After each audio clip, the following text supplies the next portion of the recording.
Very good morning to you. Welcome to Mornings with Ken Rosato. Today is Wednesday, April 8th, 2026. We will take your calls at 888-658-0234. To kick things off, meteorologist Mike Favetta has the forecast near you.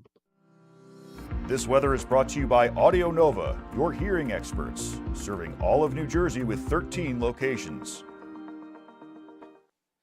Mike, I'm being confirmed today, so I thought I'd wear a red tie. Oh, look at that. Nice. This is Sharp, this is Ken. my hearkening back to like the third grade and Sister Rita Marie. So I figured pay homage to her. How are you Oh, today, your sir? third And grade how's the teacher also had the double name? I had Sister Dorothy May, so They that's kind of, all had double they names. all And took then double names.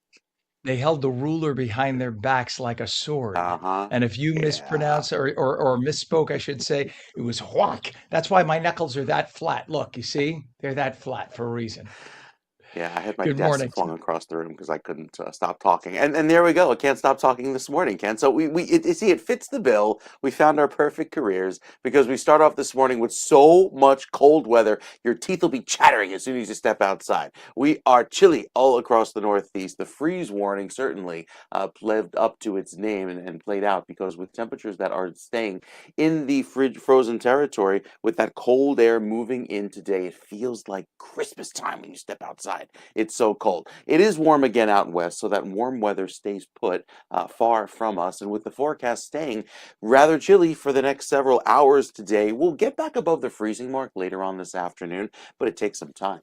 With all of that cold, dry air pouring in from the north, it stays clear throughout today, even tomorrow. Just a little bit of light breezes coming in off of the water by tomorrow afternoon, providing a little bit of cloud cover at the coast, and then some rain by Friday night. But most of the day on Friday is nice and dry, so we'll end up the week on a dry note, even though some wet weather takes over then. Still some rain down in Florida and experiencing days of rainfall there, but we stay dry over the next several days, even into next weekend, as we see a lovely warm up on the way after so much cold weather that takes over. It stays chilly going into the next few afternoons, even with this colder trend today that keeps all of this chilly weather across the Northeast for the next several days, not just today, but even again into tomorrow. So that cold weather just keeps on pouring on down from the north and west and stays put across the Northeast for at least the next 24 hours. We get one more morning of frigid weather,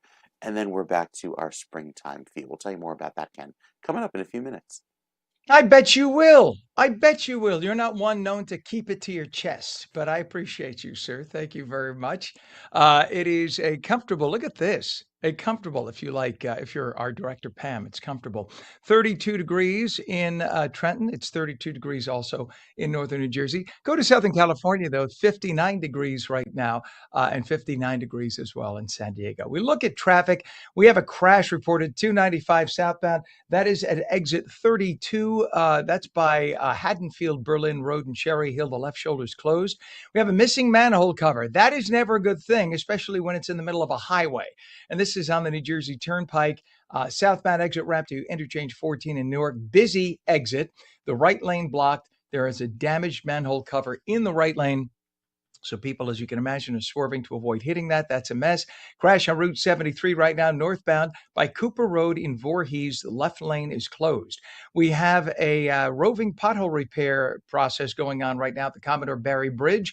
So, and that's westbound from the Jersey side in Logan Township to the Pennsylvania side in Chester. 2 left lanes closed down to 25 miles an hour. Choose an alternate bridge going between Pennsylvania and New Jersey if you can.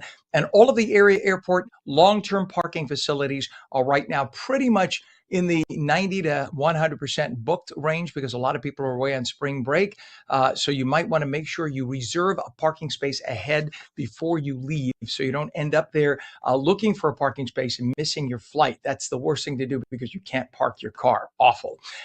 We have a check of the Hudson River crossings. Lincoln right now is reporting 30 minutes. Holland is only 15. GWB upper and lower levels. Take a look at this. Not so bad, really. Even though that looks heavy, that's actually moving pretty well. Upper level on the right is only going to cost you 25 minutes in. Lower level on the left is about 25 to 30, but that is simply due to volume at this early hour. 5 minutes past the hour, we look at the West Coast now, and we have an issue with a traffic collision. This is in East LA on the 5 at Eastern Avenue. We have a refire reported in Altadena on the 118 at Glen Oaks Boulevard, and actually a number of collisions now. There's one in Central LA on the 5 at the 10. Let's see. No, at the 110, the 5 at the 110, excuse me. Another collision on the 605 at Rosecrans Avenue in Santa Fe Springs, and one in Central LA on the 110 at the 5, I should say. So a number of collisions going on in LA today. Don't know if that's weather related. We'll ask Mike when we have another check with him. 5 minutes past the hour, President Trump has agreed to postpone for 2 weeks plans on bombing strategic areas of Iran as they agreed to reopen the Strait of Hormuz last night. The strait is a critical global oil corridor. There's also a mutually agreed upon double-sided ceasefire. Trump says that we have already met or exceeded all military objectives, and we're very far along with a definitive agreement concerning long-term peace with Iran and peace in the Middle East. In return, Iran gave the U.S. a 10-point proposal, which President Trump says is a workable basis on which to negotiate. But if Iran deviates on any of these things to the point where President Trump disagrees with them, they have 2 weeks, and then it's bombing on. So we keep our fingers crossed for peace. 6 minutes past the hour, and NASA's Artemis II crew requested naming 2 previously unnamed lunar craters during their historic flyby. What you're looking at right there, that video, some of that is the first time you've ever seen video that clear of the dark side of the moon. We have been on the dark side of the moon before. We've seen the dark side of the moon before, but never with this much illumination and with equipment that helped illuminate it more. So a lot of people online, I noticed, are confused. Like, wait a minute, I thought that Apollo flew on the dark side of the moon. Yes, they did. They flew a little closer than this orbit. So this is the furthest or the farthest away from Earth that we have flown. And these are the clearest and brightest pictures of the dark side that mankind has ever seen. So that's what is special about this. And this is simply a setup for Artemis 3 and Artemis 4 to come. So this is a good thing. One crater by the way, was named Integrity after their Orion spacecraft. The second was named Carol in honor of Commander Reed Wiseman's late wife. Unfortunately, she passed away of cancer. The emotional moment was shared live with Mission Control as the crew flew around the moon. The Artemis 2 mission also surpassed the record set by Apollo 13 for the farthest human spaceflight. Astronauts traveled around 250 million miles from Earth during their lunar flyby. Crew member Jeremy Hansen said he hopes the record will soon be broken by future missions. Don't settle for what you got.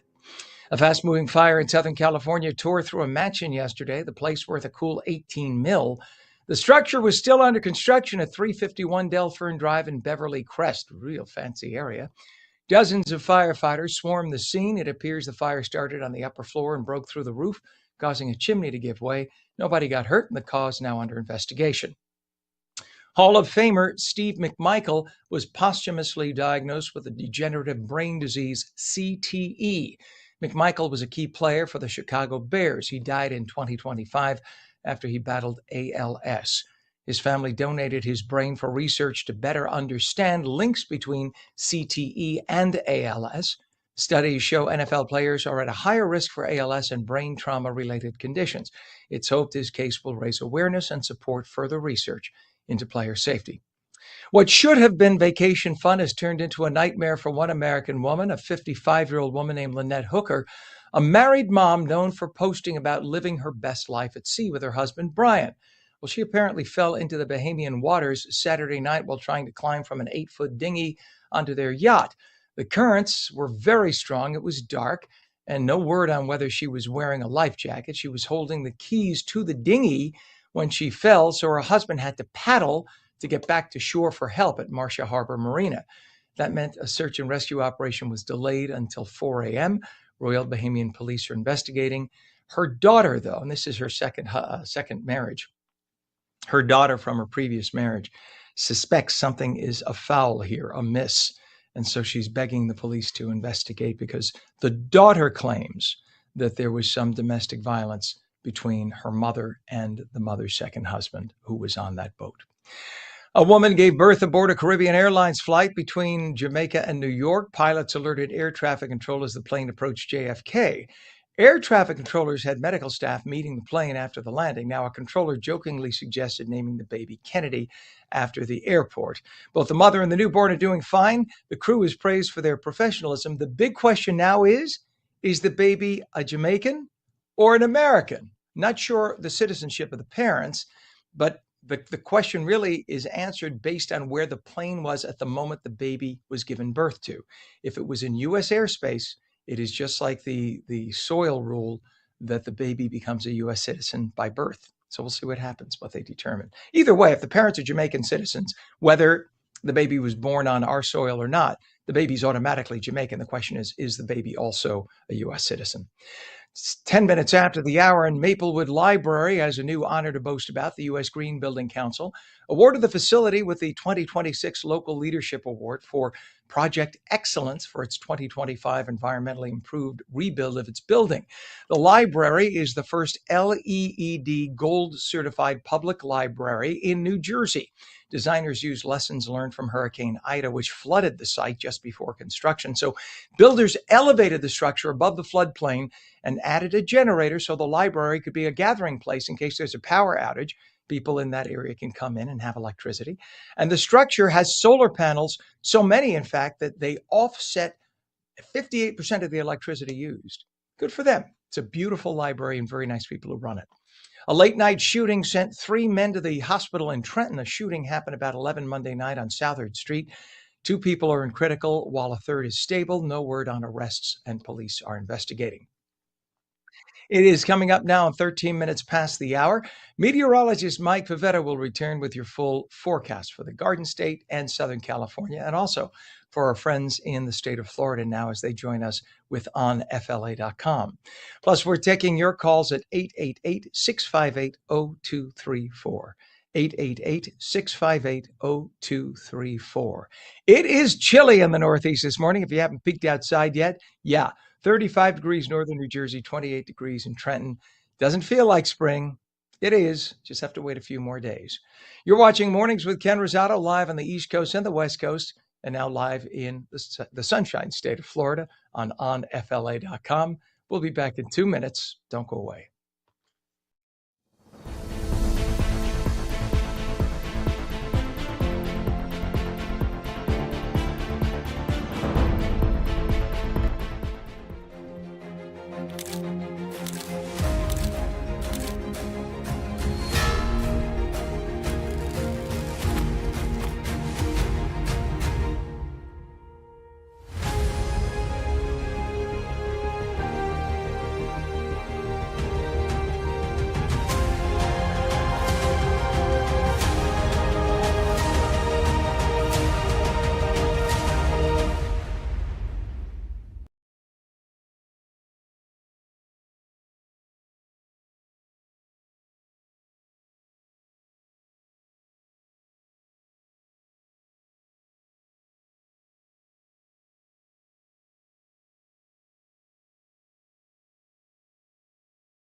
Welcome back to Mornings with Ken Rosato for your Wednesday live in New Jersey and New York. Now we welcome Los Angeles and the state of Florida at 15 minutes past the hour. We'll take your calls at 888-658-0234. Meteorologist Mike Favetta has the forecast near you. This weather is brought to you by Audio Nova, your hearing experts, serving all of New Jersey with 13 locations.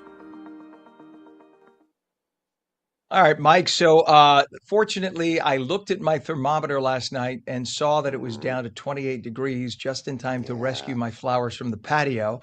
But because Chris has Important. allergies, I had to put them in the garage. So Yep, the me flowers too. are looking at me Put like, them. It looks like a Home Depot in there. You got all the plants inside the garage on the floor. Kind of got to protect them even tomorrow night, or rather tonight into tomorrow morning. Another night where we'll have freezing temperatures, and then we see the temperatures warm up into the next few days. So flowers will get plenty of sunshine and warm weather this weekend, especially with that high pressure in control going into Friday, Saturday, and Sunday. We get one more round of chilly weather, this time with a little bit of rain for Friday night. But once that clears, look at the high that's in place for the weekend to start off Saturday, taking us into Sunday. Lots of beautiful weather across the East Coast, even out west. I think we stay nice and dry. So the long range futurecast has very pleasant weather ahead, even going into the next few days, and it will stay nice and dry, I think, into the first part of the weekend, and stays dry even through next week with no precipitable rain in our forecast for the next several days going into Monday and Tuesday of next week. We're dry right now out on the West Coast. California looking clear, even just some thin clouds there in the Pacific Northwest. But I think the middle of the country, the Midwest, likely see some storms pop up as that front approaches us to arrive here on the East Coast by Friday. We'll give you more details on that coming up, Ken, with the next check of your weather update in just a few minutes. isn't it nice that the folks in California share their weather with us? It just takes a few days. Hmm. We get kind of the sloppy seconds of weather, a few days late. Maybe I shouldn't use that term. Listen, take two. Isn't it nice that California shares their weather with us? Thank you, California. It's very nice of you. Doing the weather for All right, 20 Mike, years. I've never heard it explained like that. you've never done this show until the last year and a half. All right, Mike. Thank you very much, and hopefully we have it tomorrow to talk about. We'll check back in a few minutes, sir. Is my face as red as my tie? I think it is right now. Okay, sir. 717 East Coast, 417 West, 29 degrees northern New Jersey, 28 degrees in Trenton, and in Southern California, beautiful LA and San Diego, both locations 59 degrees. Do have some issues to talk about. We have a crash now on 287 north of exit 4 Durham Road in South Plainfield. Two left lanes closed. We have a disabled truck on Marsh Street in Newark, and that is westbound by Corbin Street, and that's causing two right lanes to be blocked. That's a mess in downtown. Over to 295 we go. We have a crash southbound at exit 32, Haddonfield, Berlin Road, and Cherry Hill, left shoulder closed. Missing manhole cover on the turnpike, and that is southbound exit ramp at interchange 14 in Newark, with the right lane having that damaged manhole cover. Avoid that right lane at all costs. Commodore Barry Bridge, roving pothole repairs down to 20 to 25 miles an hour. Try to avoid that if possible. The Lincoln Tunnel right now is 30 minutes in, and the Holland's only 20. GWB upper and lower levels on the right, lower on the left. It's going to cost you 30 minutes in either way. To the West Coast we go, and we have East LA, a traffic collision reported, and that's on the 5 at Eastern Avenue. Traffic collision in Santa Fe Springs on the 605 at Rosecrans Avenue. Another collision in Central LA at the 110 by the 5, and a traffic collision now in Santa Fe Springs at Imperial Highway and Valley View Avenue. 19 minutes past the hour, President Trump has agreed to postpone for 2 weeks plans on bombing strategic areas of Iran as they agree to reopen the Strait of Hormuz safely to boat traffic. They agreed to that last night.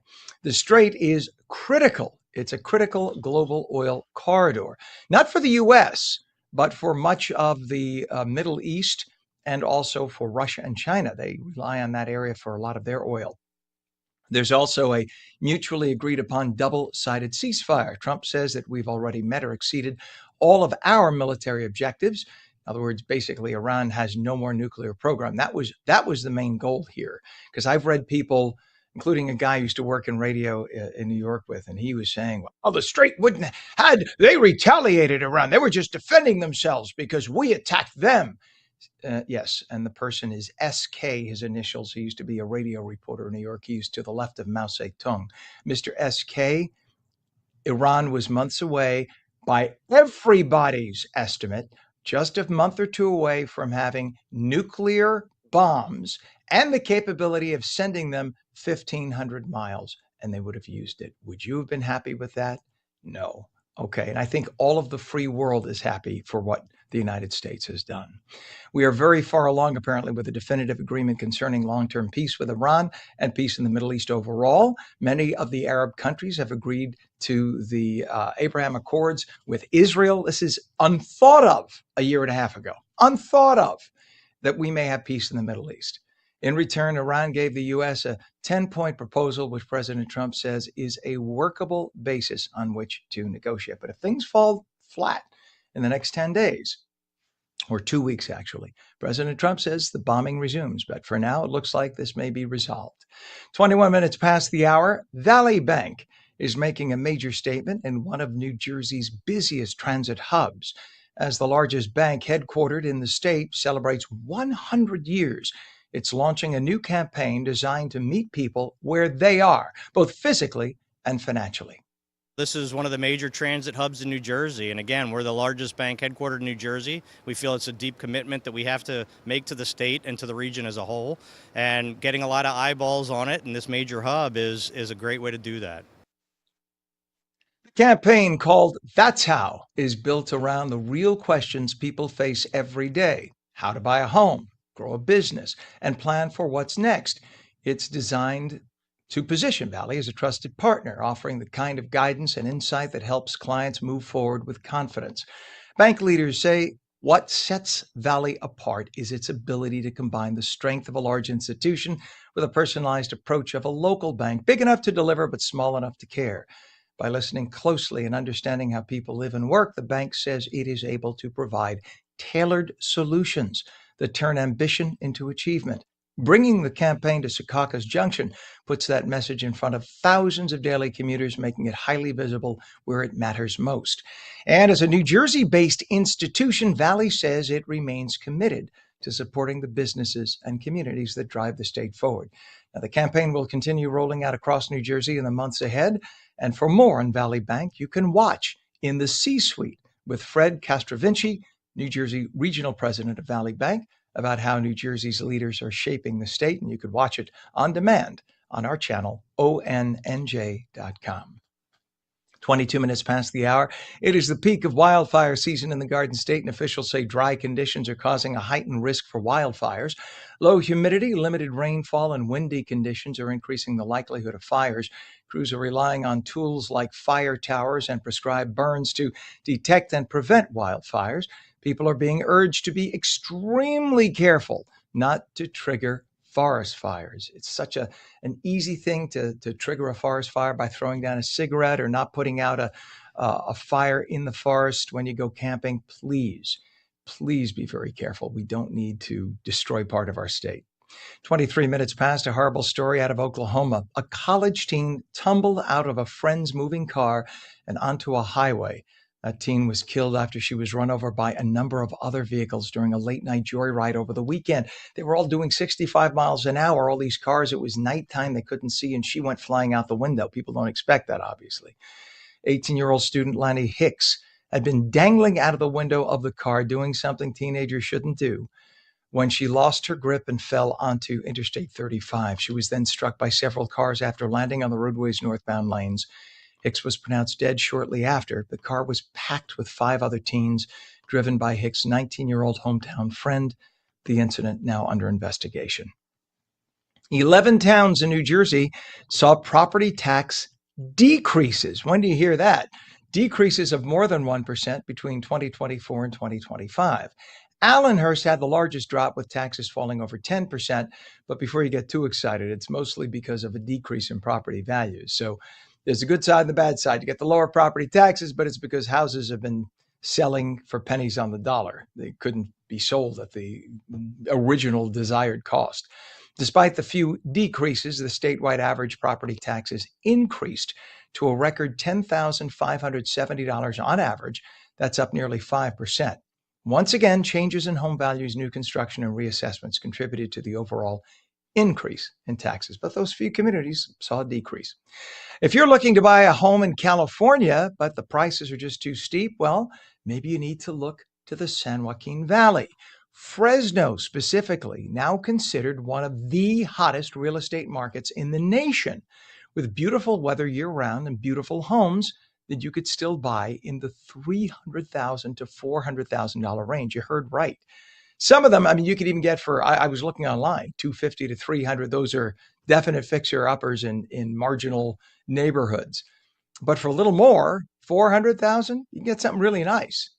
Construction Coverage recently ranked, that's the name of a magazine, Construction Coverage, recently ranked Fresno as the 15th hottest real estate market in the nation. But what makes the city stand out is the far cheaper homes available compared to most of the state of California.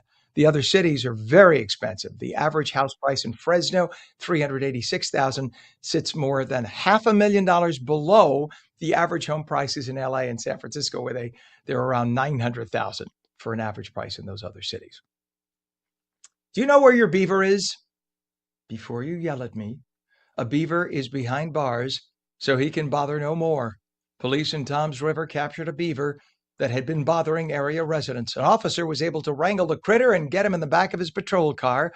The buck-toothed builder was driven to a nearby body of water where the officer released him. No word on why the animal decided to terrorize Toms River to begin with. Doesn't look like a terror to me. It looks kind of cute. Looks like the officer had fun with his little beaver pal. There's so much you could read into that, but please, I beg you don't. I beg you don't. It is coming up on 27 minutes past the hour, and when we come back, AI is reshaping the way businesses operate. But while some fear job displacement, others are seeing new opportunities for innovation and growth. We're going to have a guest on to talk about it. You will not want to miss it. Our phone lines are wide open. We'll take your calls at 888-658-0234, 888-658-0234. Meteorologist Mike Favetta will be back with a forecast near you. Really nice in Southern California, really cold in New Jersey and New York. In fact, this morning, it's only 31 degrees in northern New Jersey, 28 degrees in Trenton. It feels like winter. Mike will be back with a forecast near you.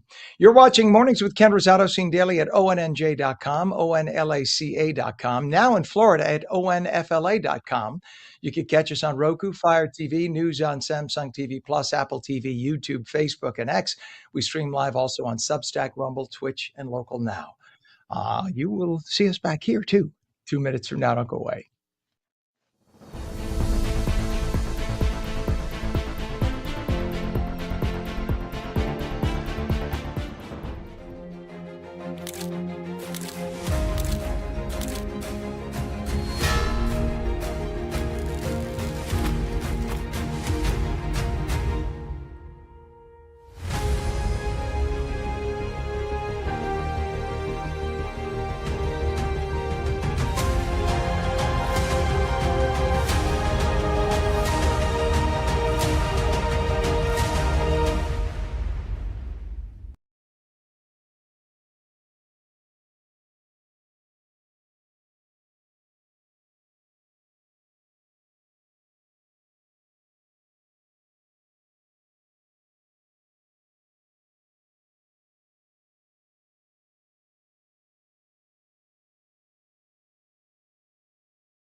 Good morning. It is 30 minutes past the hour, Wednesday, April 8th, 2026. Welcome back to Mornings with Ken Rosato, live on the East Coast and the West Coast. Meteorologist Mike Favetta has the forecast near you.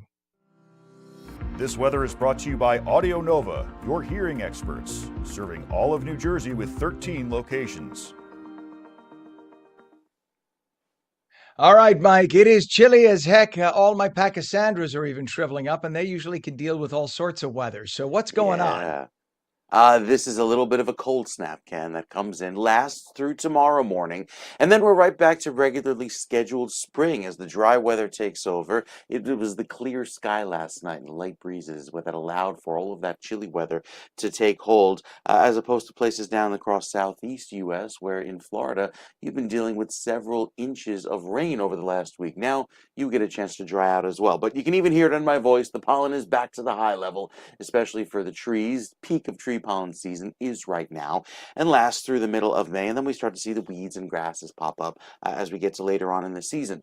There's going to be quite a bit of rain, speaking of, down in Southern California throughout tomorrow and Friday, even into the weekend. After a few days of dry weather, you have this system that comes in from the Pacific and allows for several days of cloud cover, of damp conditions, some rain.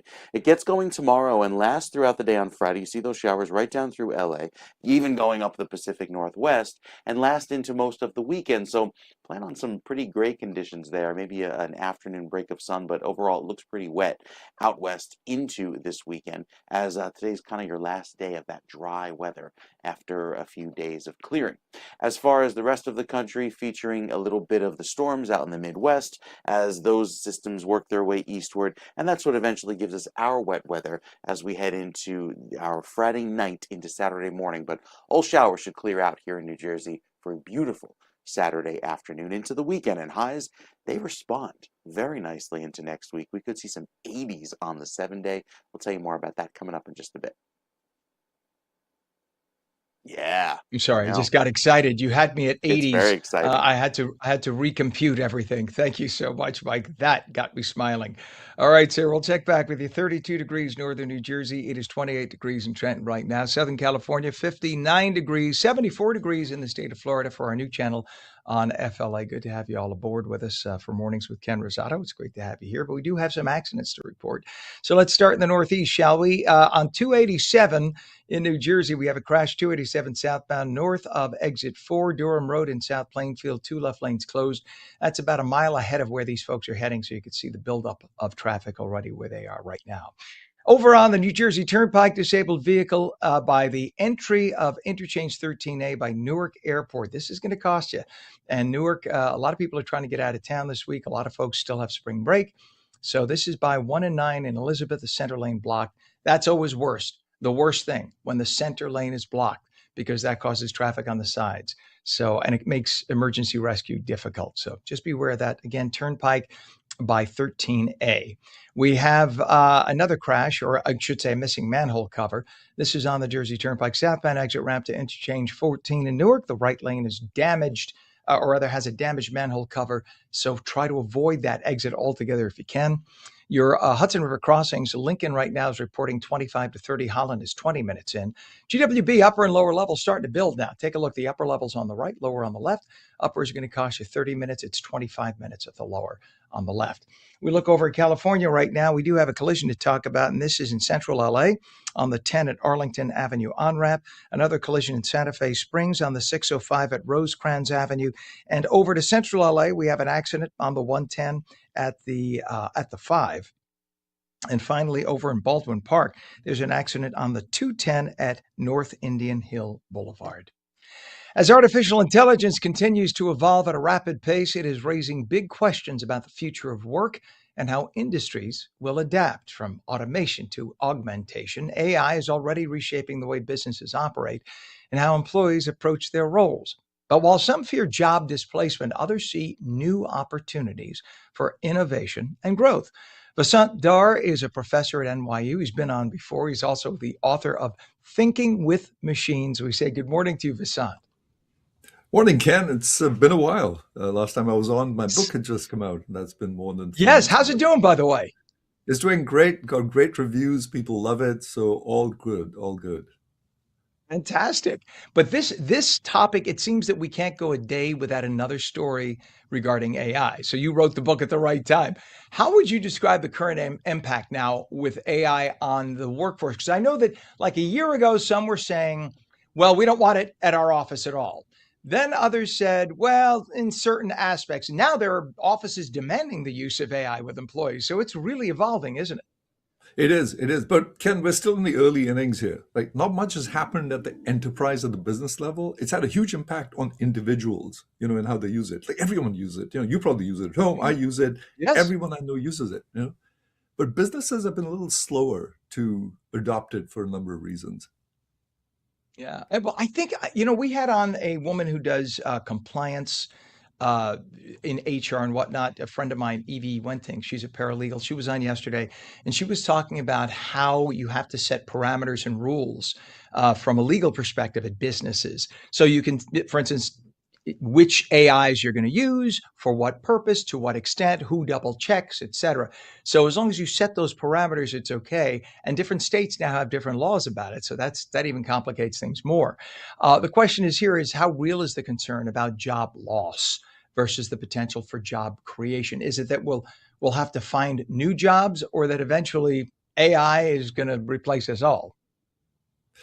Those concerns are really very real, Ken, because it will replace a lot of, what I call low stakes cognition kinds of jobs, where people are massaging information, passing it along. Those jobs really are a threat. And that's what we've seen so far. Layoffs have been, of those kinds of job categories. On the other hand, it provides huge potential to people. I mean, we've never had this kind of technology before, like an oracle on your fingertips. So it enables us to just sort of leverage ourselves, and get so much, more output, better, more and better quality output. So it has both of those, potentials, and it will displace a lot of people. It will displace a lot of sort of low stakes cognitive work, but it'll also raise the expectations from, people. And that's, what technology has always done. It always sort of raises the expectation. You'll be sort of expected to do more because you can be so much more productive. Vasant, it's funny you say that. And when you say low stakes jobs, this one, because, I was a TV news anchor. No, for real. I was a TV news anchor at Channel 7 in New York for 20 years. And I'm looking at my friends in the industry. CBS just cut back like 40% of its staff. Yeah. ABC, I know, had cutbacks, and NBC had cutbacks. And I know that there's a private company that owns stations like Channel 11, Nexstar. They just laid off literally half their anchor staff. And it's because exactly what you said. Number one, people are just getting more information from their phones. And number two, that the solo anchor can do the job that the two anchors did. I mean, years ago, they had the male and the female anchor. It was meant to complement, society, et cetera, mix it all up. Now it's people are not sitting down necessarily and watching television news. They could just check their phones or even better yet, ask their phones, hey, Google, what's the temperature right now? And get an answer. So why should I bother hiring somebody to tell me?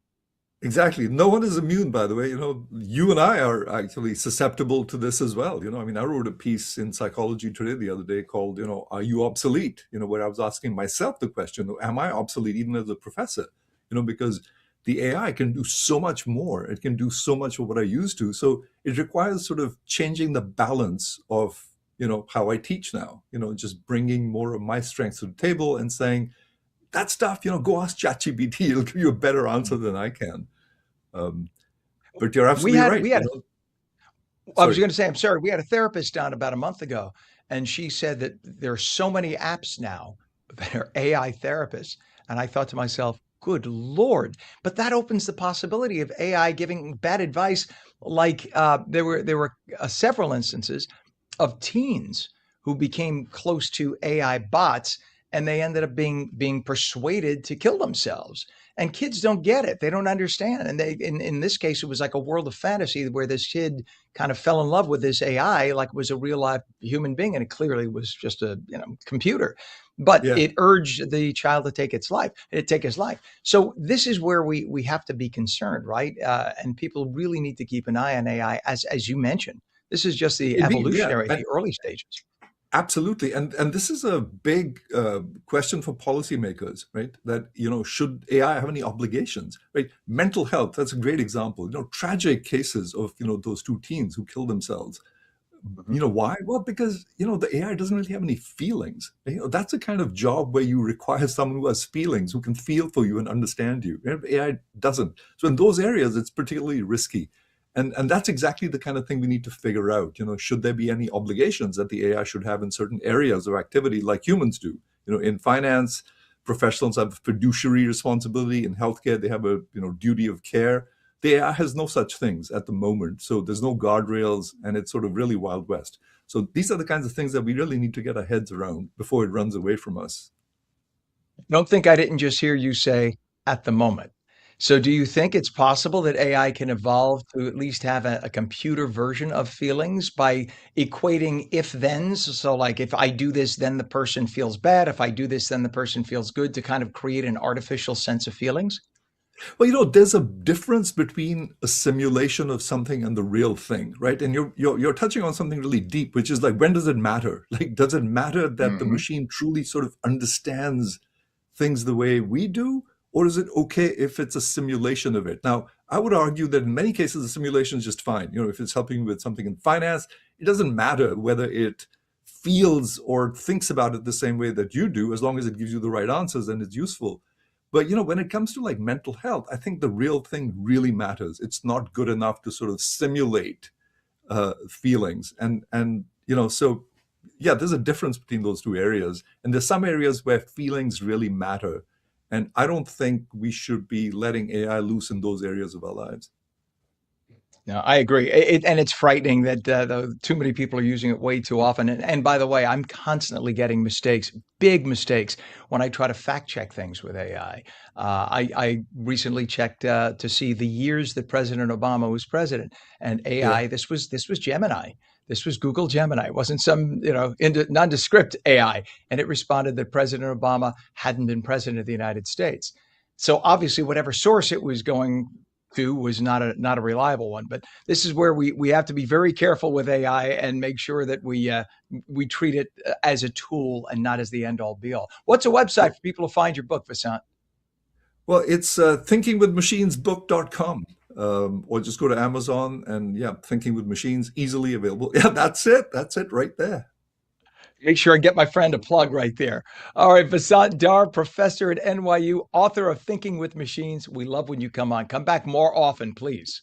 Anytime, Phil. Always fun talk to you. All right, Professor, take care. 43 minutes past the hour. When we come back, the fashion world is stepping into one of its most exciting seasons. On New Jersey's Don Del Russo will join us to break down the biggest fashions for spring. We'll be back in 2 minutes.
Welcome back to Mornings with Ken Rosato. 45 minutes past the hour. We'll take your calls at 888-658-0234. Meteorologist Mike Favetta has the forecast for your city.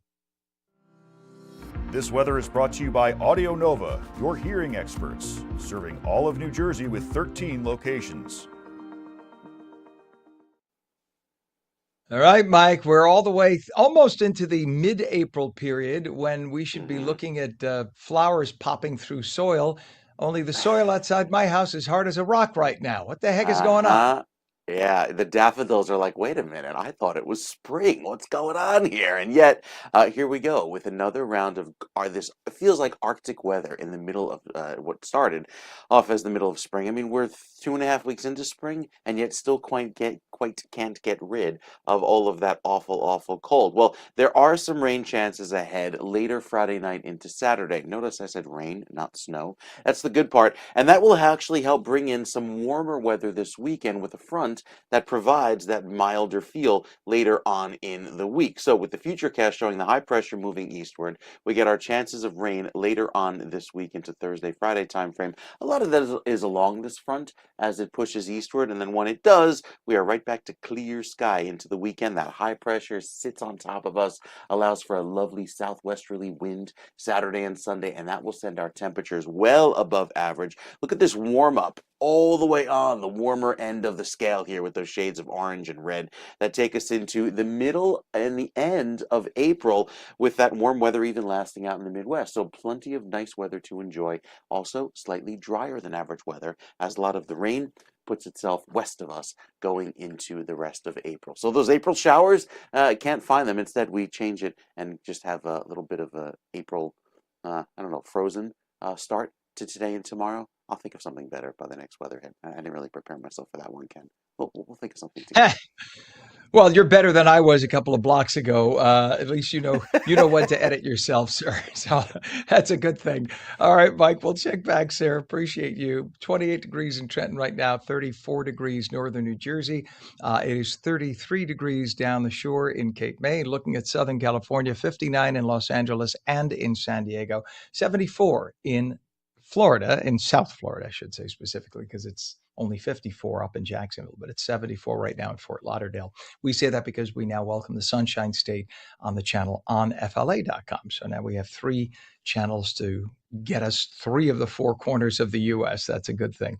Let's check traffic right now. We have a few incidents to tell you about. 287, there's a crash southbound north of exit 4 Durham Road in South Plainfield. 2 left lanes closed. You can see the residual delays this is causing. This is about an hour before that point, and you can see how slow things are already. What was that? Oh, thank you, Pam. Pam said I said an hour before and a mile before. Maybe it'll take you an hour to get there, though, Pam. There you go. Hopefully, I didn't put that out there now in the universe. We do have incidents at the area airports because it's still spring break week. So we're told right now, John F. Kennedy, JFK, if you're driving all the way out there, make sure you have a reserved parking space if you're driving yourself, because parking lots for terminals 4 and 5, long-term parking, those are the 2 biggest lots. 100% capacity, can't get a space. 0 spaces available. Okay. So if you're headed to the area airports, just go online, use an app, and reserve a parking space. Just make sure also the place you reserve your parking space, make sure they have a shuttle to take you to the airport. There are some that don't. You have to get an Uber during morning drive. That's an issue too. So just double check that. We have an issue with a missing manhole cover on the Jersey Turnpike, and this is southbound exit ramp at interchange 14 in Newark. Right lane is blocked with that manhole cover in the right lane. Pothole repairs on the Commodore Barry Bridge, so be careful if you're headed between New Jersey and Pennsylvania. And we're looking at some delays also over, let's see, this popped up on I-78. This is local lanes westbound from exit 51 Burnett Avenue in that vicinity right now. And that is all the way in Union to Springfield Ave in Springfield. All lanes are open, but that's about a 3-mile delay, all just due to volume and sun in your face as you're heading eastbound in that direction. Over to the Hudson River crossings, Lincoln and Holland now both reporting 25 minutes over. GWB upper and lower levels about 30 to 35 minutes upper level on the right, lower on the left. So California, just a couple of quick incidents to talk about. There's a fire now in central LA on the 110 at Marmion Way off ramp. We have a traffic accident reported in central LA, on the 10 at Arlington Avenue on-ramp. And in Santa Fe Springs, there's an accident on the 605 at Rosecrans Avenue. It is now 50 minutes past the hour as we progress through April and the arrival of warmer weather. The fashion world is stepping into one of its most exciting seasons. From major museum exhibitions to global festivals and local showcases, fashion is taking center stage in cities across the country and right here in New Jersey.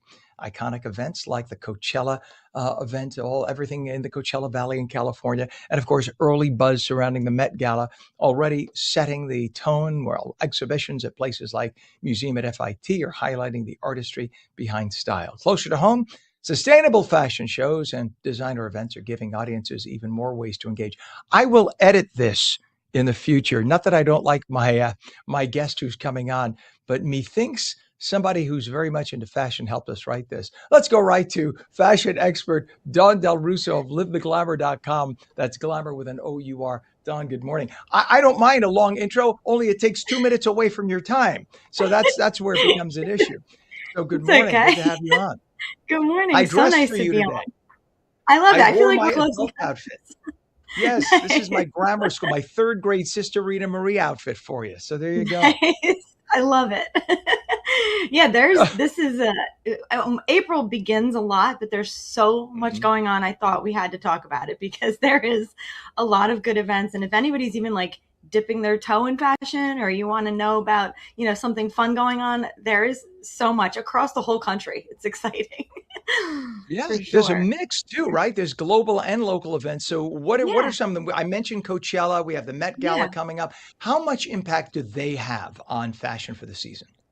Those are probably the two biggest ones, like kicking off the season. This is considered like the festival season. So right now we're going into it with a lot. Coachella usually is the start of a lot of festivals, obviously because the weather gets warmer. California is much nicer, perfect time to do stuff like this. And then even across the country, we're getting into Miami and hopefully New York and New Jersey gets a little bit warmer, but Coachella does kick it off, and it's turned into a festival that it documents fashion. And we kind of started to look at it towards like, what's going to be some trends? What do we see? What are people starting to plan their outfits around and to wear to Coachella? Tends to be a little bit more country. I think boots and fringe and denim jackets. That's what Coachella is, but it's expanded. I mean, from when it started to now, it's really dove into the fashion industry. So we consider it one of the fashion events that happens in April.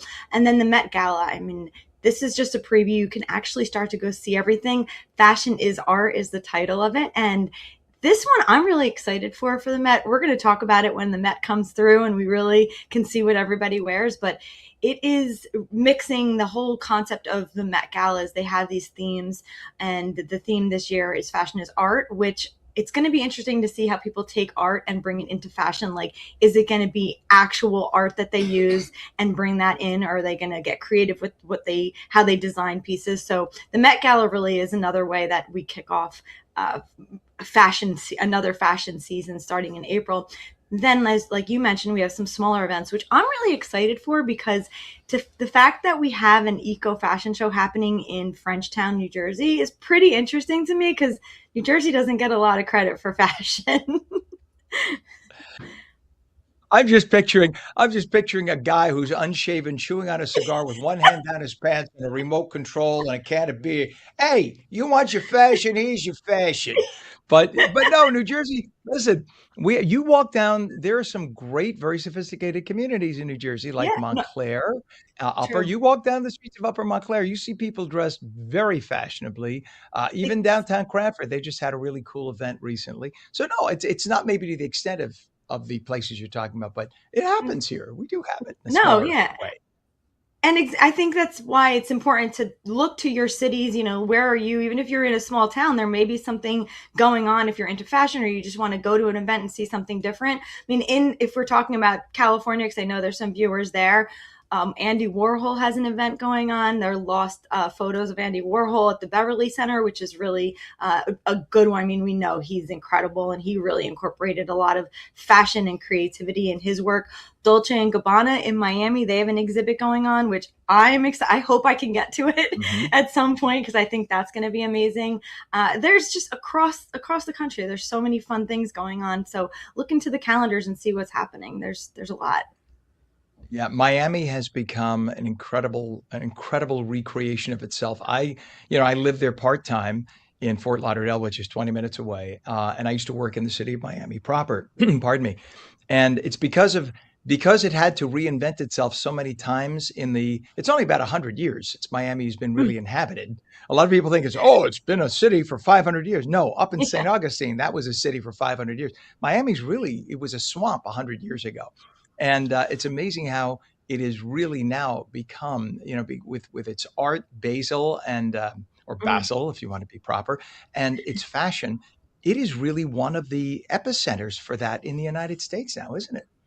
It really is. And coming up at the end of May is Miami Swim Week, which is something I've been going to for probably 10 years now.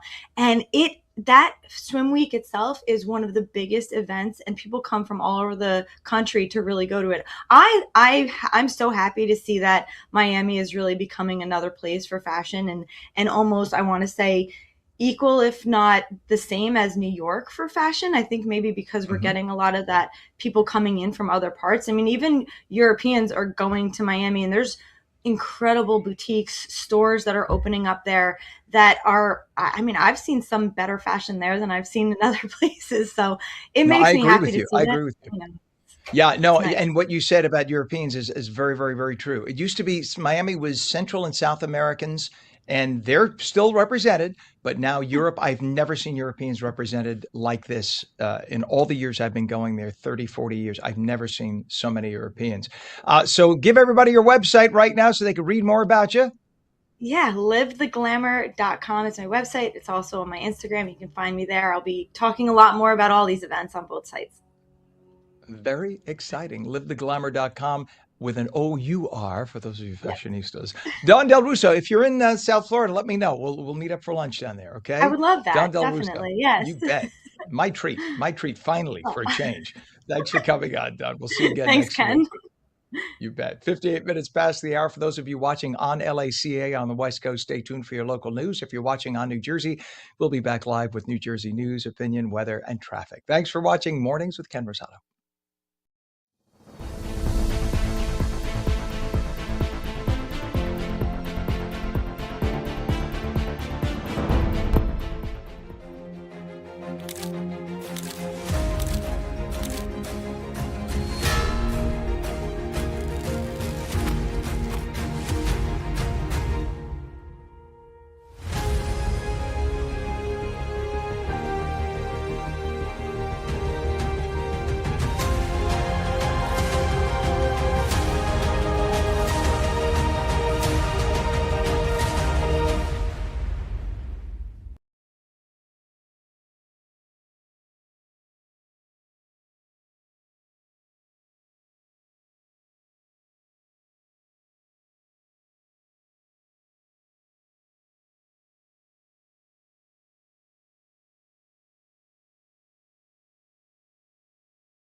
Good morning. It's 8 a.m., Wednesday, April 8th, 2026. Welcome to On New Jersey Mornings. I'm Ken Rosato. We'll take your calls at 888-658-0234. Sunshine today, a little cooler, but less windy. Highs in the low 50s.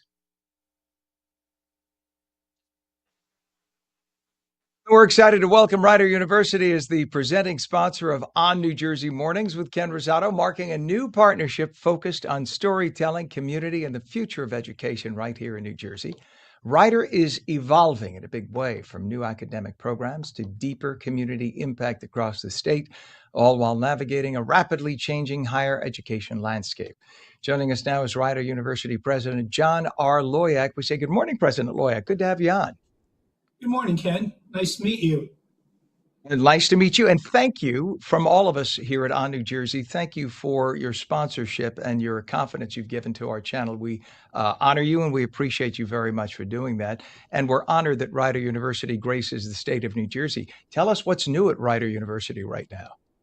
Oh boy, there's a lot going on right now. So from engagement in the community in new ways with our students, we just signed an agreement with the Trenton School District to help students get college ready and get tutoring services. We did this in Reading, Pennsylvania in my past presidency at Alvernia University, and it really worked well to help attract first generation college students into higher education in a way where they have the resources to do it. We're kicking off a new student-centered business incubator where we're literally going to be working with a half a dozen entrepreneurs in downtown Trenton who are trying to get off the ground. Our students will help with business plans and websites and communication strategies and support for entrepreneurs. There's a great program that just kicked off in Trenton as a business accelerator, so they get boot camp training. Then they'll connect up with our students and Daryl Mace, who runs our community connection program, and get support resources to help develop their products. We're looking at new programs. We did a big enhancement to our student experience. We really are a first generation college student, or college university. I'm a first generation college student. And the resources that first gen students need to make sure that they're doing the social networking and have the academic support to succeed has been completely redesigned here at Rider. Over the fall, we've just implemented that all in the spring, a new health and wellness center coming on board here over the summer to get ready for the students coming back in the fall. Just so many new things happening as we reimagine Rider. That's exciting. And I mean, it's nice to see you branching out throughout the state like that with satellite, if you will, satellite education around the state. But you're also working to prepare students for a very quickly evolving job market. Talk about that. And it's interesting you talk about also the first generation students, because a lot of people don't realize or don't think about that. There are colleges that have been around for many more years, but at the same time, they're working on a very old model. You're working on today's model. It's a whole different approach, if you will, to college education. Yeah, I think that's absolutely true. We are really focused on being the experiential learning, outcomes-driven institution in the state of New Jersey. So not only will we get you academically ready for your profession of choice, but we'll make sure that you get out and you get a chance to do it a few times before you have to go and do it full-time. We also engage our students in the community, like the Trenton Partnership in the high school that we just talked about, right? Where they're actually out not only getting experiential learning, but helping to support the community. Because we really want to get students not just to get ready to make a living, but for the whole life experience.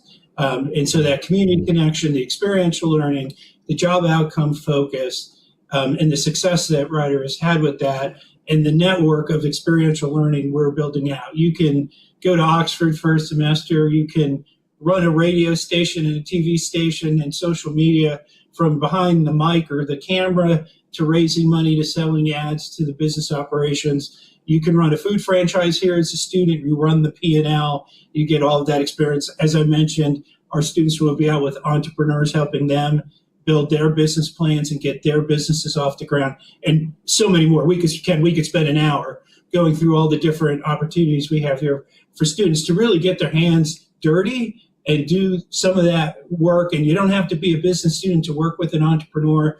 I was just talking to our arts faculty yesterday about how that fits and how you also have to run the operation behind the arts as well as perform the arts, and being able to put that all together so that the student gets a wide range of experiences and is really job ready when they finish Rider in 4 years.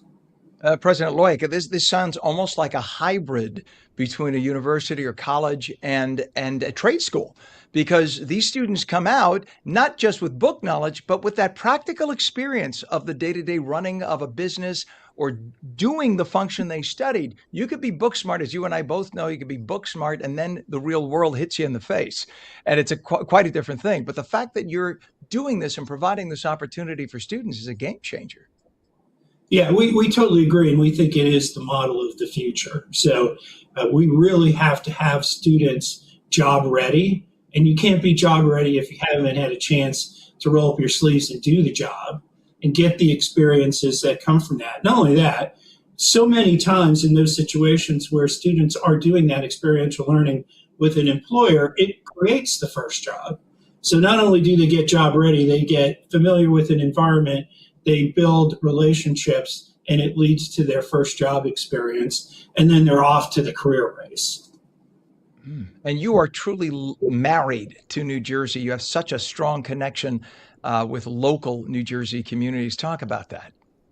Yeah, it is absolutely true. Rider has done a great job over the years of connecting with the communities, and we're in the process of taking that to a whole different level. But whether it's our education students or our business students or our science students out doing things with local employers, doing things in the local community, many of our students stay here. On a percentage basis, we have more New Jersey students than any other institution in the state. We're 40% first generation. So we're impacting lives, not just of the students, but of their families, and certainly for employers in the region and area. And what do you see Rider University and its role as in the future as you look ahead? Where do you see it 5 years, 10 years, 20 years down the line? Yeah, I think what you'll see is, and we are just embarking on this, where we don't touch the workforce or the student experiences really in the health science area. So we're looking at a series of programs, and frankly, I was just in Washington, D.C. with our two senators and our House member talking about some funding to start to expand those programs. So I think that will be the big centerpiece academically, will be around health sciences, nursing, occupational therapy, physical therapy, physician associate programs, nurse practitioner programs, because the job market is in such a deficit in those positions, and it's such great outcomes and great technical learning for our students to build a career, that it's the perfect marriage for an experiential-based institution like Rider. And then you'll see us continue to grow in the community. Our students will be out in the community doing all kinds of new and different things as we continue to develop our experiential learning model and our community service model that will make the relationship between Rider and the community even richer than it is today. Well, it's interesting you talked about nurse practitioners and physician's assistants. We will have a person talking about nurse practitioners on in just a few minutes. You know that Governor Sherrill just signed into law on the 31st, I guess it was, signed into law the law that allows nurse practitioners to function as practitioners, which is what the whole intent of their practice is supposed to be, because that had expired, right? That was expiring, and so they would have had to basically function as assistant, basically as registered nurses, but they're back to being able to function with a private practice like a medical doctor. And with the medical field the way it is right now, they are needed more than ever. And it's great that Rider is taking such a big part of that. Rider University President John R. Loic, thank you again. It's an honor to have you on. Thank you for sponsoring us, and thank you for making New Jersey proud. You always welcome. do. And we look forward to the partnership. You bet. So do we, sir. Thank you very much. You're welcome. It is 8:10 right now, and meteorologist Mike Favetta is in with the full Garden State forecast. Good morning to you, Mike. This weather is brought to you by Audio Nova, your hearing experts, serving all of New Jersey with 13 locations. It's exciting talking to him and seeing what Rider University has coming up. And I don't know. I foresee a Professor Favetta, who is a professor for those who don't realize, Professor Favetta teaching, I don't know, guest teaching some meteorology classes at Rider at some point. Maybe a Not because I know lecture you have nothing on your here or plate there. right now.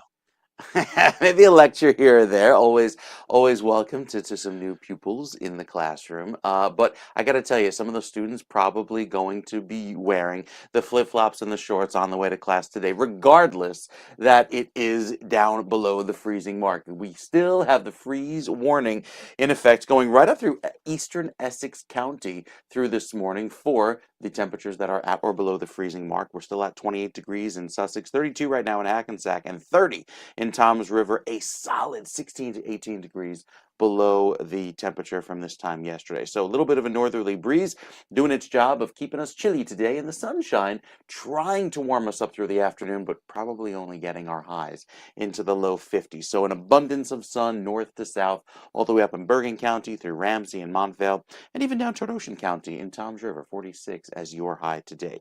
We keep it clear through this afternoon. Temperature is struggling to make it out of the 50s today. And again, just getting to the 50-degree mark will be a stretch. And then we have the rain that comes in, light showers overnight, Friday night into Saturday morning, but they clear out beautifully for the weekend. And each afternoon, Saturday and Sunday, will warm very nicely into the next few days. So a high near 70 by Friday. That will feel lovely. And then we cool down just a touch for Saturday, but keep it dry into the weekend. We'll give you more details on the full weekend forecast, Ken. That's coming up in just a few minutes. All right. Thank you so much, Mike. It is now 37 degrees northern New Jersey, and in Trenton, we are looking at 35 degrees. Chilly, chilly, chilly. And it's going to go up a little bit, but not much. So just bundle up today. As Mike said, it'll get warmer, so don't worry about it. When we come back, the power of dance, culture, and connection returns to Newark this weekend. We're going to tell you about Alley Day. And we'll take your calls at 888-658-0234. 888-658-0234. Like what you hear? Don't like what you hear? Talk about it. Call us up. Don't just sit there and grumble and throw things at your TV like I do. 888-658-0234. You're watching On New Jersey Mornings. Don't go away. Back in 2.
Welcome back to On New Jersey Mornings. I'm Ken Rosato at 8:15, taking calls at 888-658-0234, 888-658-0234. Sunshine today, a little cooler, less windy though. Highs in the low 50s. Right to meteorologist Mike Favetta with the Garden State forecast. This weather is brought to you by Audio Nova, your hearing experts, serving all of New Jersey with 13 locations. Actually, Mike, low 50s would be a fantasy, right? It's probably going to be around 50, basically, for much of Yeah, the area. I briefly, see a few for just a 51s. hot second later on this afternoon, but most of the day is pretty chilly, especially with a little bit of a gusty breeze blowing. And you'll find that breeze specifically down the shore where gusts are actually creating a wind chill at this hour. I already changed the weather graphics for the season, took out wind chill, but here we are with the 46 degrees down the shore, feeling more like the 30s this afternoon as that breeze blows inland toward New Brunswick. You could get up to 51 with that sunshine. So we have clear sky all across New Jersey today. It'll stay sunny and dry through this afternoon. All these clouds offshore are actually for some steady rains that the southeast and Florida has been dealing with for at least the last week. That now moving out to sea. So for the future cast, we're dry and chilly throughout this evening. We get another morning down at or below the freezing mark for most of the state tomorrow. Maybe a few extra clouds early Friday morning, starting off chilly again just above the freezing mark, but a little gray. And then watch what happens Friday afternoon. With the afternoon sun, we warm into the low 70s. That'll feel lovely with a breeze off of the water, though. It's much cooler by the ocean, so be sure to keep that in mind if you plan to head down toward the shore for Friday afternoon. That late day stroll along the beach and boardwalk, you'll still have to bundle up. Saturday morning, pre-dawn, have a few quick showers, and then the rest of the day is dry and sunny. So once that sun rises, we clear out nicely, climb into the low 60s on Saturday, do it again on Sunday, and keep it clear into the first part of next week. There's a nice warming trend on the way throughout Monday and Tuesday. It has a mix of clouds and sun early next week, maybe next chance of rain not until Wednesday, but it's a dry forecast ahead, except for that one quick chance of rain late Friday night into early Sunday morning. We're beautiful this weekend, and we stay dry with that spring-like warmth, popping highs into the 70s and 80s next week. We'll give you those details with the 7-day forecast. It's coming up, Ken, in just about 10 minutes. All right, Mike, looking forward to it, sir. Thank you very much. 33 degrees northern New Jersey, 31 degrees in Trenton right now. Let's take a look at traffic. We have a lot of it. Let's start off on I-78 at Vauxhall Road. Just volume right now. A lot of that is because of the sun glare. Sun glare behind them, as you can see, causing a little bit of volume slowdown. It's moving okay, but they're down to about 30 miles an hour as a result of that. We have delays on the New Jersey Turnpike southbound exit ramp at Interchange 9, Route 18, East Brunswick. All lanes open. Just some delays at Route 18, and that's the reason for the slowdowns. If we go over to, let's see, sorry, they're just updating the screen here. Let's go to our incidents. All right. So we have on 287 a crash investigation now. This is southbound north of exit 4, Durham Road, South Plainfield. 2 left lanes of the 3 lanes closed. And you can see what that's, pardon me, what that's resulting with on the highway. Problems at the area airports, the long-term parking facilities, especially at JFK, but at all the area airports are at 95 to 100% capacity because people are out of town. They all flew out of Dodge because of the holidays, Passover, Easter, and spring break. As a result, like for instance, the two largest parking lots that take thousands of parking spaces there at JFK, 100% capacity. So if you want to drive to the airports and not take a bus or a car, a car service or a friend drive you, you have to book a space in advance. Go online, reserve a space before you get there because you don't want to be looking for a space and miss your flight because you can't find a parking space. That's just silly. We look at the Hudson River crossings right now. The Lincoln and Holland both reporting 30 minutes GWB upper and lower levels right now. On the right, you'll see the upper level, on the left lower, and you can see jamming.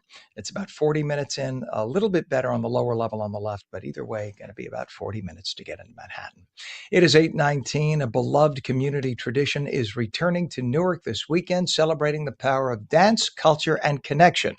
Ailey Day marks its 18th year at New Jersey Performing Arts Center, bringing together dancers of all ages and experience levels for a full day of free classes, performances, and interactive events. Of course, for those wondering, why is it called Ailey Day? It's because of Alvin Ailey, silly.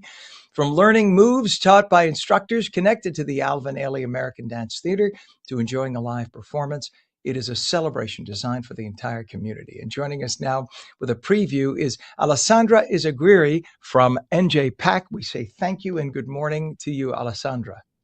Good morning, Ken. How are you? I'm great. I'm always excited when you have Alley Day here at NJ PAC because when I remember when I worked at Channel 7 and we used to be on the Upper West Side, we were just 4 blocks away from the Alvin Ailey School.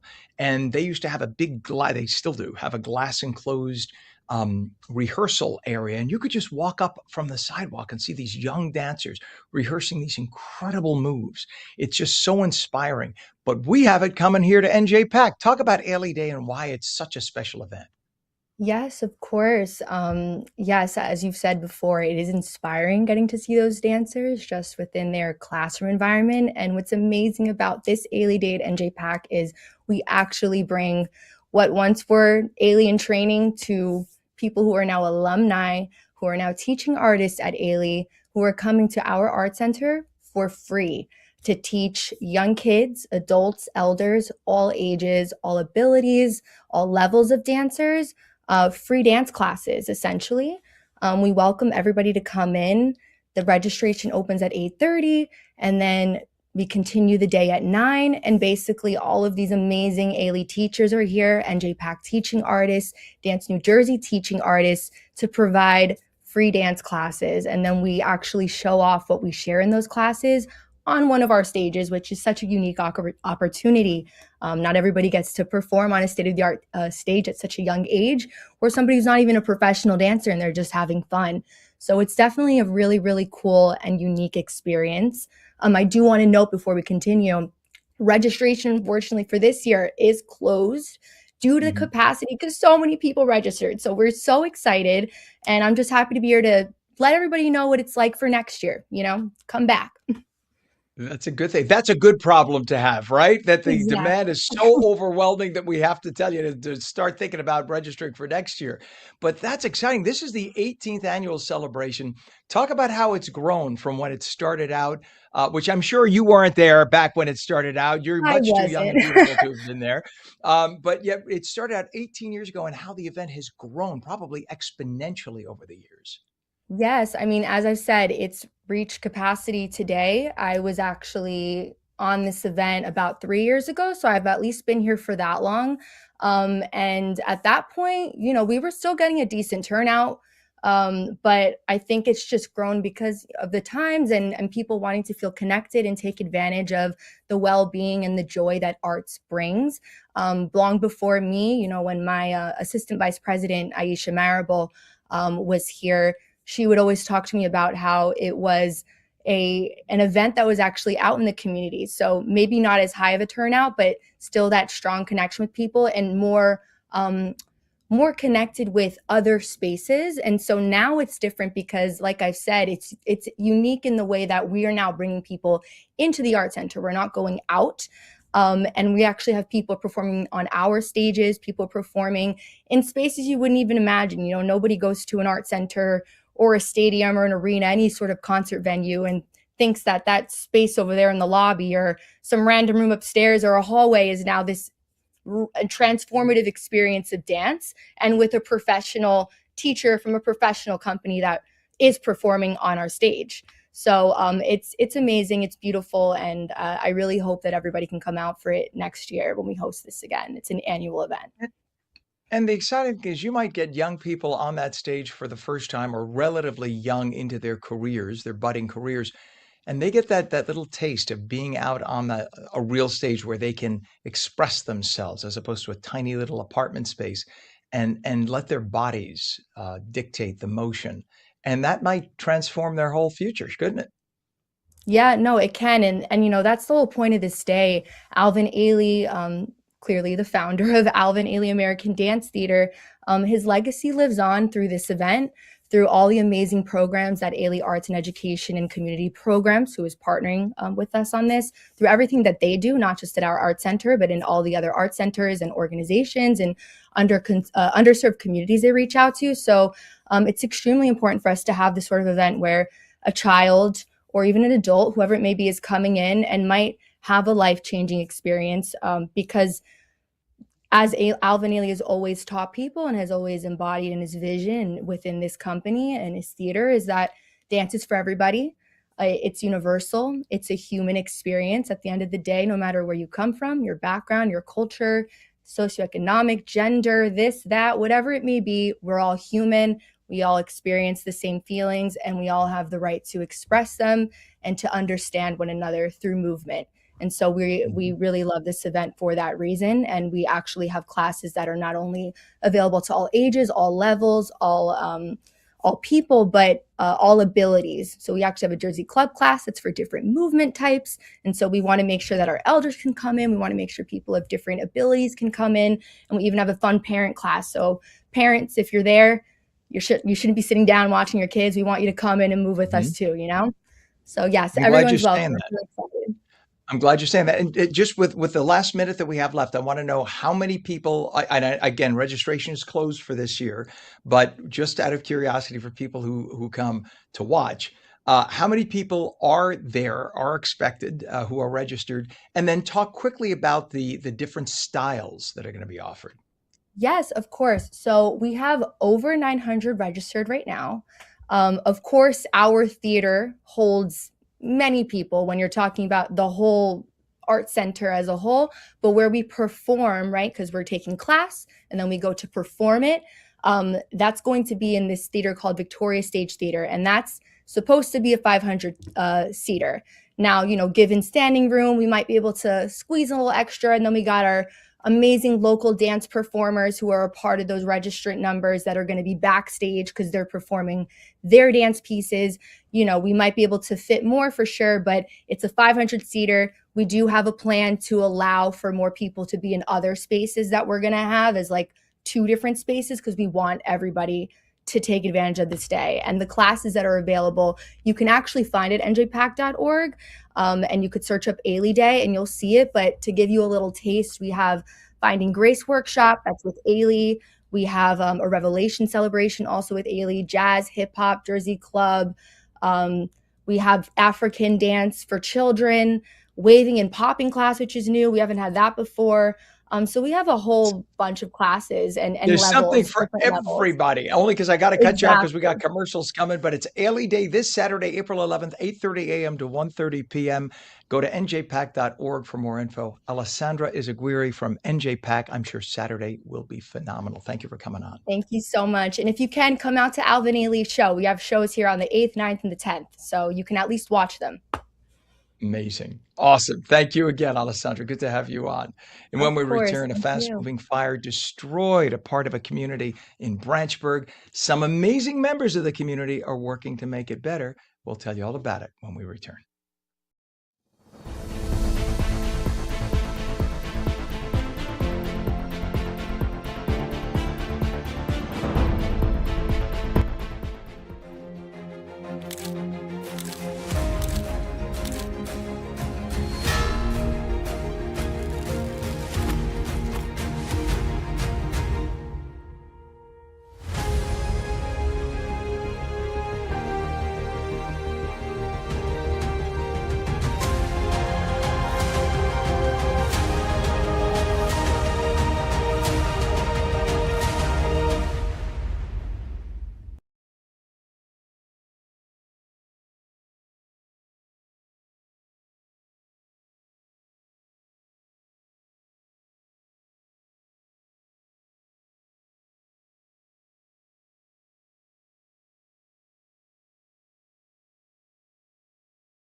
Morning, it's Wednesday, April 8th, 2026. We have a temperature of 29 degrees northern New Jersey, 31 degrees in Trenton. I'm Ken Rosato.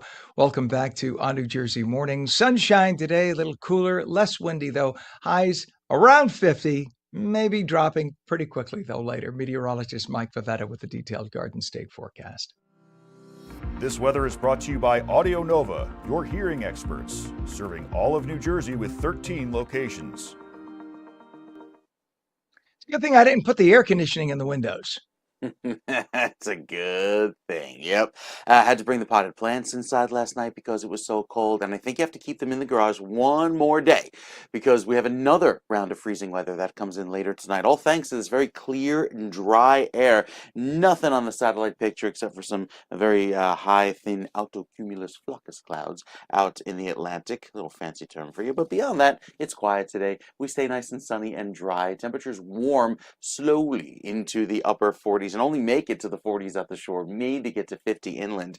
The tree pollen has been very high over the last several days, and that will remain so with that dry weather that takes us into next week. Weeds and grasses, those allergens, don't tend to show up on the meter, at least until the end of April and early May.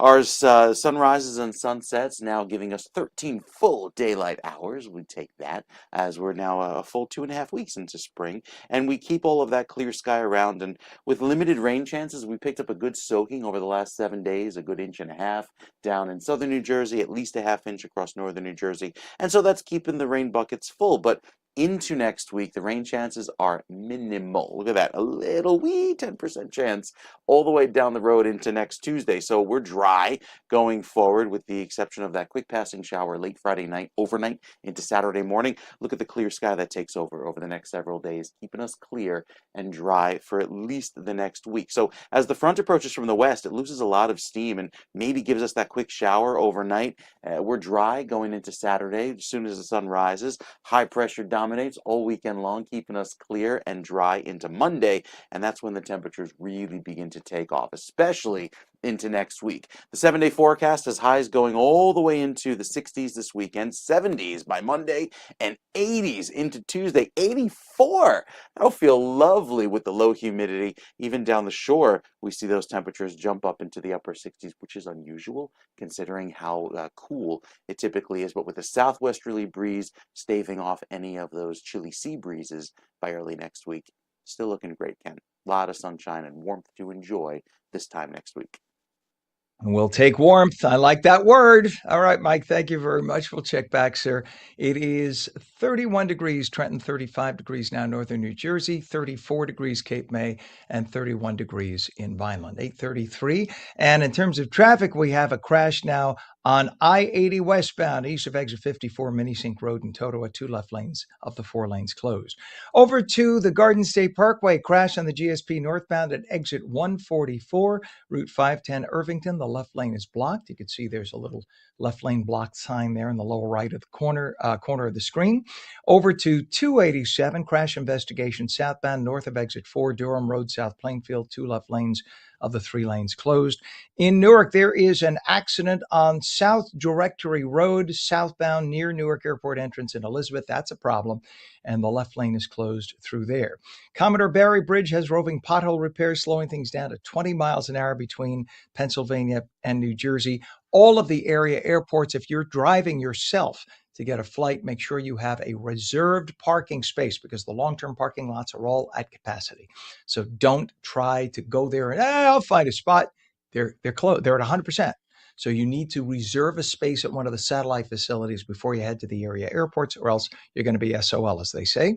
Hudson River crossings right now, it's 20 minutes at the Holland. It's 25 minutes at the Lincoln, GWB upper and lower levels. 40 minutes in. It's pretty heavy. Upper level on the right, lower level on the left.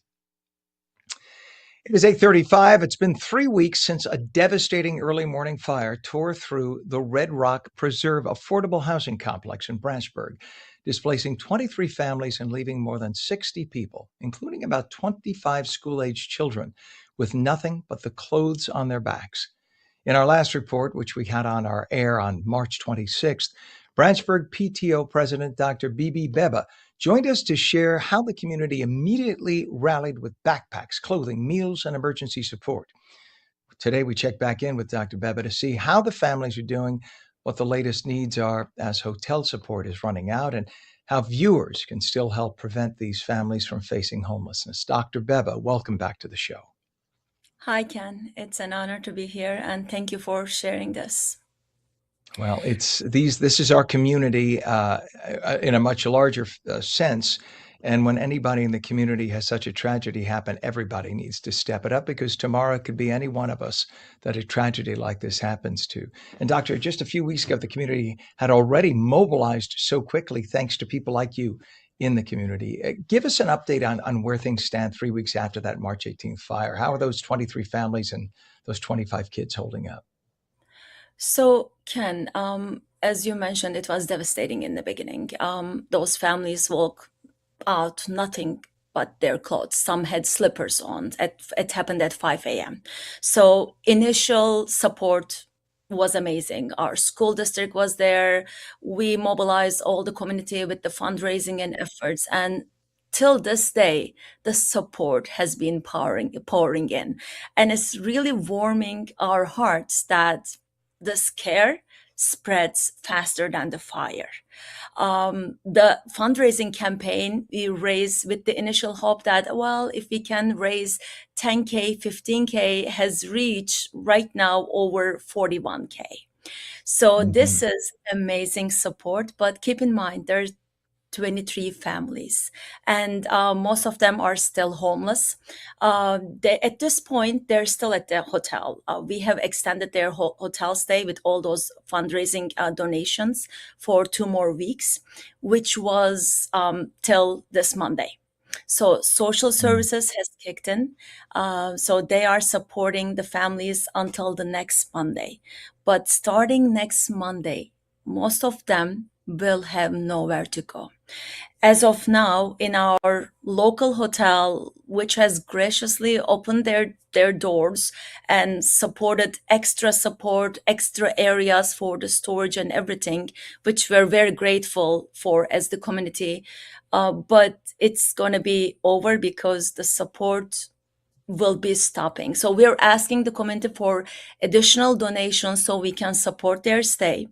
But at the same time, the housing is the biggest issue, because most of those families, they were actually, this place was the affordable housing community. So they're on the list for the next place for their housing. So at this point, that is the housing is the main concern, I would say. Yeah, I mean, it's hard if you have money. If you have money, it's hard to find a place to rent or to buy in New Jersey. If you don't have money, the amount of available housing is minuscule and people are waiting years. So when you have a unit, a structure like this go up in flames, and you have dozens of families with no place to live, it's not like, oh, we'll just move them over here. There is no over here.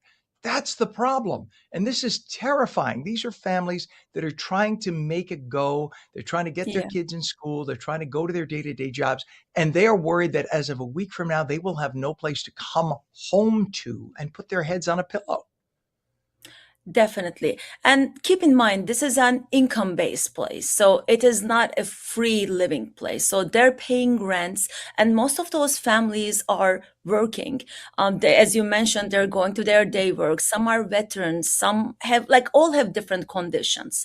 But that there's a list apparently, and those families, because of that emergency, need to be bumped up to the top of the list, because starting Monday, it's going to be a very dire condition for them. And here, actually, local officials, state officials need to really chime in to do the extra, not just to do the minimum or what needs to be done, but just to understand and show a little bit more compassion and care in that sense for the housing part. And there's an important meeting today, right, at the Red Rock Community Center. It's led by People for People with the United Way and other great organizations involved.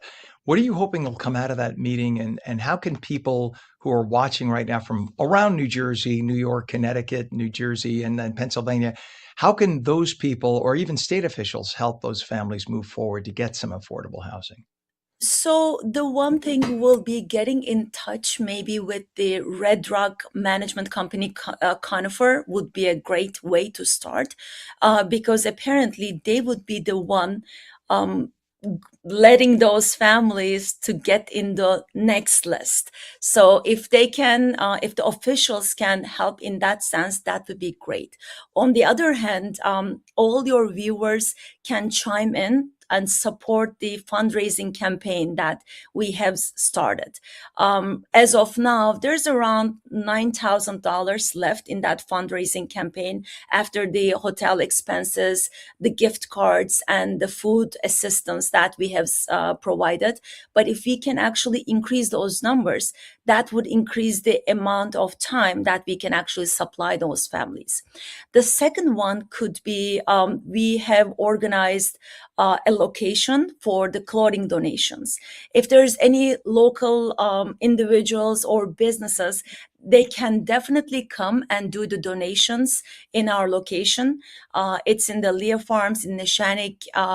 And if they reach out to the Branchburg PTO or check out our website, everything can be seen there. And those clothing donations are currently being organized by our volunteers. And as of hopefully April 19th, we're planning to open this space as community gift center where those families can come and get their clothes, get their food, household items, small household items, and even the companies like Home Depot is chiming in with the free boxes, or Walmart is sending boxes of clothing. So we're very grateful for all those companies. Plus, all the businesses. We have amazing restaurants in our location. Panettieri's, Blue Jay Cafe, all those companies just chimed in to help and provide the food. Filet, chilies. They have been providing free food to our hotel This is New residents. Jersey. This is the goodness in the hearts of good people in New Jersey. But I'm sure that these folks, this will help us for a day or two. We need long term. So people, help, help, Definitely. help, please donate. And by the way, we're also posting a link to the donation site at our website, onnj.com, so people can find a way to donate. onnj.com. Dr. Beba, thank you for what you're doing. Thank you for joining us again, for all the incredible work the Branchburg PTO, the school district, and the entire community have done. You are the demonstration of love and caring that New Jersey needs. And we'll continue to follow this story and let viewers know more on how they can help. Branchburg PTO President Bibi Beba, thank you for coming on this morning. God bless you and God bless those families. Hopefully everything gets resolved soon. We appreciate you. Have a good day. You too. It is now 36 degrees in northern New Jersey, 34 degrees in Trenton. When we come back, Governor Sherrill signed into law a bill that grants full practice authority to certain experienced advanced practice nurses in the Garden State. We'll explain. You're watching On New Jersey Mornings. We're back in 2 minutes.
Welcome back to On New Jersey Mornings. I'm Ken Rosato at 8:46, taking calls at 888-658-0234. Meteorologist Mike Favetta has the Garden State forecast.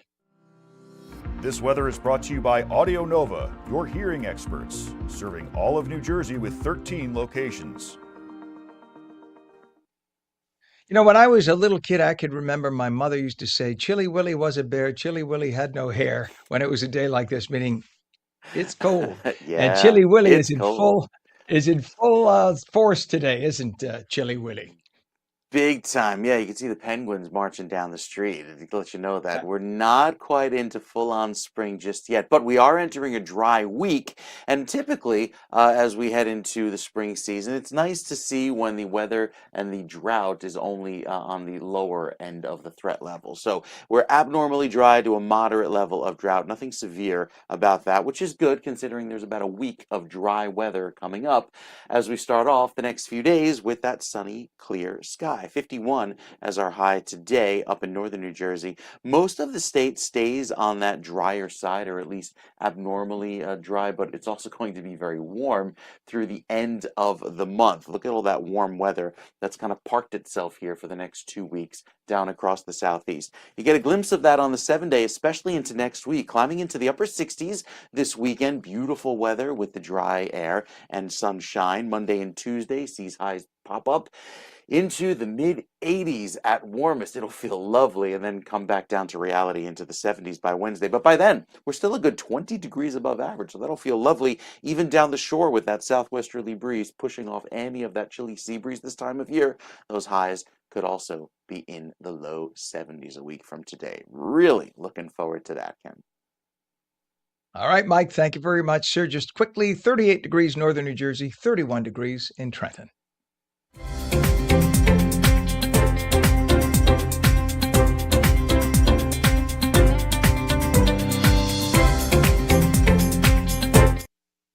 Now the AARP New Jersey Morning Minute, news, resources, and real-life help. Visit aarp.org. A recent piece of New Jersey legislation is meant to expand access to health care by empowering advanced practice nurses to play a larger role in patient care. Supporters say the bill could help address provider shortages and improve access, especially in underserved communities. To explain what this means is Winifred Quinn, advocacy volunteer with AARP. Good morning to you, Winifred. Good morning, Ken. How are you today? Wonderful, thank you. A little chilly, but that's okay. A few more days, Mike says, and we'll get some warmth. So this was, I know nurse practitioners who were very concerned a few weeks ago because had Governor Sherrill not signed this bill, that would have meant that the whole idea of how a nurse practitioner can function as a primary care physician, if you will, would have changed. So talk about the advanced practice nurse bill and what would it change now, or what it is changing back, if you will. Sure. So the state has about 19,000 nurse practitioners, and this law now will ensure that nurse practitioners who have 5,000 hours of clinical care within a contract with a physician would be able to have full practice authority after 5,000 hours in that contract. And that will immediately affect, I think, a couple of hundred of the state's nurse practitioners who provide both primary care, which is pretty widely defined in the legislation, and mental health services. So there will be primary care providers, not physicians, but providers, and mental health clinicians as well. There you go. Right. And actually that will help improve access to care, primary care and mental health services for, I think the count was, the estimate was about 15,000 consumers. So patients would be able to continue to access the care that they've been accessing under the former executive order from Governor Murphy. There is no way the healthcare system could sustain itself without nurse practitioners in the state of New Jersey and PAs. helping doctors. There just aren't enough human beings as medical doctors to go around. And the idea here is when you have 5,000 clinical hours, you are very well trained on top of the years of education that these nurse practitioners receive. So when I hear people say they're just like doctors, yeah, they have the same training and the same experience. The laws are changing, and of course, the education is evolving.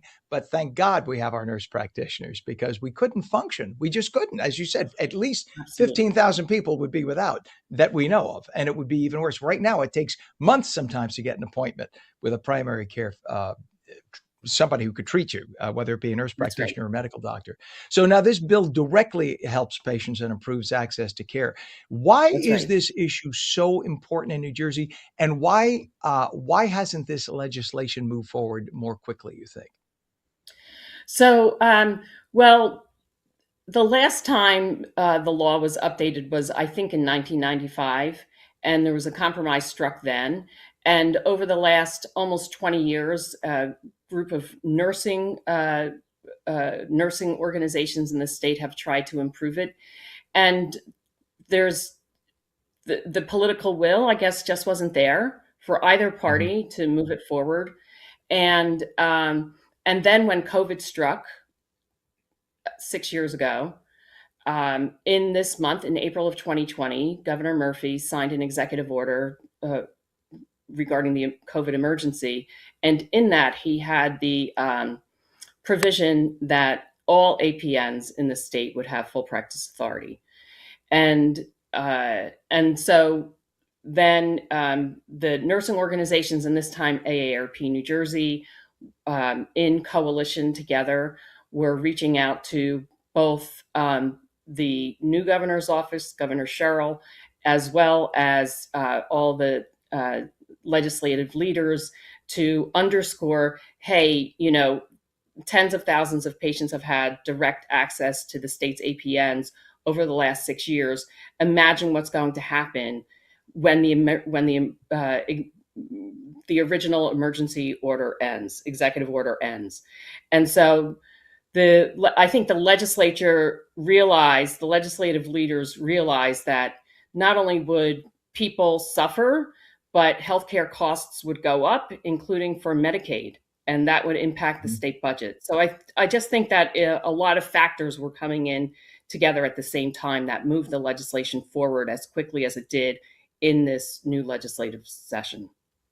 Yeah, and this you briefly touched on Medicaid there.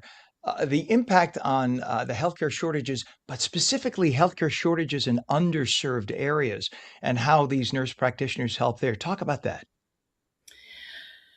So I don't have the data at my hands to say how many advanced practice nurses and clinical nurse specialists, who this includes, are serving in the state's rural and urban areas. But what I can say is that on February 9th, I was giving testimony, and I was at the same table as me. There were two nurses who also gave testimony, one who runs a federally qualified health center down in Camden County, and another nurse practitioner who's a psychiatric nurse practitioner. And they were both, their testimony was so powerful. The woman that's based in Camden was talking about the most vulnerable patients that she cares for, who had really been neglected in many ways. And it was her team that was able to finally provide these kids, mostly kids, who had been so vulnerable and abused, the care that they needed. And then the psychiatric nurse practitioner was talking about, she had 300 patients who, if this law didn't pass, those patients, who mostly were low income, were going to most likely be relying on the emergency room and other desperate kinds of programs of care, or not get care at all. And that's just one horrifying. psychiatric nurse practitioner. There's just so much need, and what a specialty that is, psychiatric nurse practitioner. So a psychiatric nurse practitioner, for those who don't understand, versus a therapist, psychiatric nurse practitioner, like a psychiatrist, can prescribe medications, correct, for somebody who needs psychiatric care, That's correct. which is so And needed. And yeah, go ahead. I'm sorry, Winifred. just like now the nurses with full practice, the nurse practitioners and the clinical nurse specialists, those who have been certified in prescriptive authority with those 5,000 hours, now have full prescriptive authority to provide the full range of services to their clientele. Amazing. How can people learn more or get involved if they support this effort? Oh, well, they can reach out to AARP New Jersey. They can reach out to the New Jersey State Nurses Association and the Society for Psychiatric Advanced Practice Nurses of New Jersey really did an excellent job leading the coalition in the last few months. They can also get in touch with that society. Wonderful. Winifred Quinn, advocacy volunteer with AARP. So essential. Thank you for coming on this morning. Thanks for having us, Ken. You bet. Appreciate it. Have a great day. It is 38 degrees right now, 8:57. Meteorologist Mike Favetta says sunshine today, a bit cooler, less windy, highs around 50. And that's on New Jersey Mornings for your Wednesday, April 8th, 2026. I'm Ken Rosato. Remember, you can stream us at onnj.com, onlaca.com, Roku, Fire TV, News on, Samsung TV Plus, Apple TV, YouTube, Facebook, and X. We'll see you again tomorrow.